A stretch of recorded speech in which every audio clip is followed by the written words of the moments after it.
ক্ষেপণাস্ত্রের আঘাতে একের পর এক ধসে পড়ছে গাজা সিটির বহুতল ভবনগুলো। আতঙ্কে উপত্যকা ছেড়ে পালাচ্ছে গাজাবাসী। শনিবার ফিলিস্তিনিদের শেষ আশ্রয়স্থল গাজা সিটির বহুতল ভবন বুর্জ আল নূর লক্ষ্য করে ক্ষেপণাস্ত্র ছুড়ে দখলদার ইসরায়েলি বাহিনী। এমনকি উত্তরাঞ্চলের আল শিফা হাসপাতালকে হামাসের ঘাঁটি আখ্যা দিয়ে অবশিষ্ট 2,80,000 ফিলিস্তিনিকেও সেখান থেকে সরে যাওয়ার হুমকি দিয়ে হামলা চালানো হয়। ইসরায়েলের প্রতিরক্ষা মন্ত্রী কাতসের নির্দেশে পরিচালিত এসব হামলায় প্রাণ গেছে বহু ফিলিস্তিনির।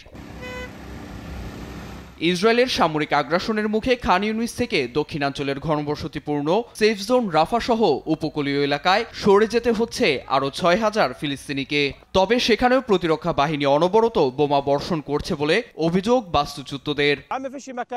রাফা থেকে জিক্রিম করিডোর, নিরাপদ স্থান বলতে কিছুই নেই। সব জায়গায় ইসরায়েলের ক্ষেপণাস্ত্র আছড়ে পড়ছে।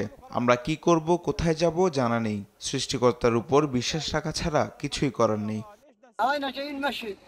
এখানে আসতে 3,000 শেকেল অর্থাৎ $900 খরচ হয়। অর্থ না থাকায় ক্ষুধা আর তৃষ্ণাকে সঙ্গী করে পায়ে হেঁটে রওনা হয়েছি। এদিকে ত্রাণ কেন্দ্রগুলোকেও মৃত্যুফাদে পরিণত করেছে ইসরায়েল।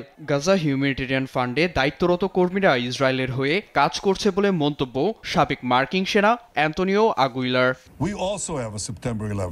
উপত্যকার এই পরিস্থিতির জন্য হামাসের শীর্ষ নেতাদের দায়ী করছেন ইসরায়েলি প্রধানমন্ত্রী নেতানিয়াহু। গাজাবাসীর দুর্ভোগের ভাবনাকে পাশ কাটিয়ে ইসরায়েলি জিম্মিদের জীবন নিয়ে খেলছে হামাস, যা যুদ্ধবিরতির প্রচেষ্টাকে নেচ্ছাদ করছে বলে মন্তব্য করেন তিনি।